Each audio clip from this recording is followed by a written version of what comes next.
So, speaking of food, in the first trimester, your body is growing a giant muscle that's your uterus. Remember, it starts off about the size of the pear, and you know how big it can get at the end.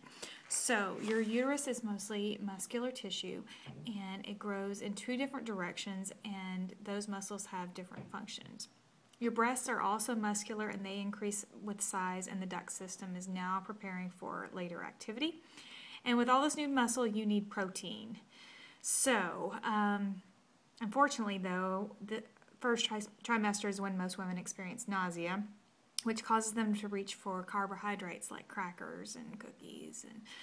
And then you start to have high carbohydrates start to increase your cravings, and it's more fatty tissue, not just for mom, but for the baby as well. So think of starting your day with a high protein breakfast and having good protein rich snacks on hand every couple of hours throughout the day. So that way when your blood sugar gets low and you need to put food in your mouth, you're less likely to make an unhealthy choice. You'll have things like walnuts or almonds or maybe some cottage cheese. So keep your protein in the equation. It helps keep your glucose normalized hour by hour and avoids that crash.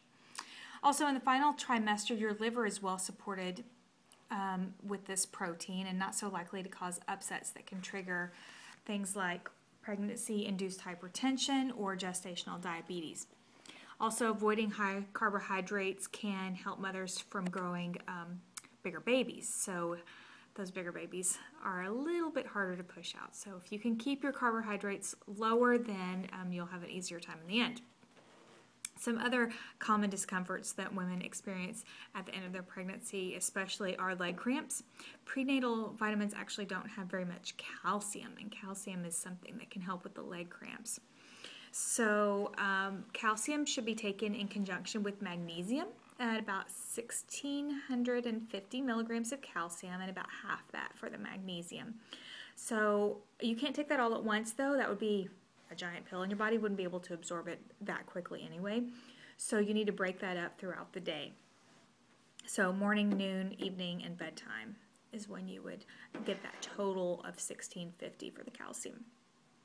And also a side effect, there are two side effects of magnesium. The first one helps with constipation, which is a common problem. And the second one is that magnesium, when taken at night, can help the mother have more restful sleep, and that cannot be difficult to find whenever you're later in your pregnancy. Also common is acid reflux. This is the heartburn that you get. Natural apple cider vinegar is actually something that can be used to help for almost an instant cure. So you would take the apple cider vinegar, put it in a little, like a shot glass or something, 1 to 2 teaspoons, and you can add some fruit juice or water, and it will make that heartburn stop immediately. And in addition, the apple cider vinegar is high in vitamin C, which can strengthen your blood vessels and help reduce hemorrhage. So communication, communication, communication. If you don't know your choices, you don't have any. So let's talk about the choices that you might have in birth next. And here's a sheet. And let's read over those for just a minute, and we'll talk about some key ones, and then let me know if you don't understand what something means. Okay, let's go over those next. And here's where we would focus on delayed cord clamping and immediate skin to skin.